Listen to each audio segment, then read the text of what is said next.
साक्ष आहे त्याचा 1 महिना झाला तोपर्यंत त्याच्या शरीरामध्ये बारीक कडकी सारखी होती। असं त्याचं हातपाय दुखायचं, असं त्याचं डोकं संपूर्ण दुखायचं आणि डोक्यामध्ये त्याचे वाईट विचार यायचे। ह्या त्रासासाठी ही बहीण इथं प्रार्थनेला येत राहिली, त्याच्याने त्याला काही फरक जाणवला नाही। म्हणून ह्या बहिणींनी शिबिरमध्ये भाग घेतला। मंगळवारच्या दिवशी त्याला पूर्णपणे बरं वाटलं। आता पूर्णपणे ही बहीण बरी आहे। काय होत होतं तुम्हाला? डोकं दुखत होतं तुमचं, दुसरं काय त्रास होता? हातपाय दुखायचं।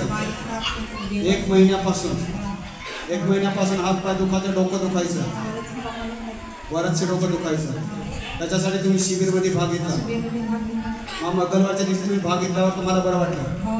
मंगळवारच्या दिवशी डोक्यातून काही निघून सत्य केलं आणि तेव्हापासून तुम्हाला बरं वाटलं। कोणा बरं केलं? येशूने। जोरात करा, धन्यवाद।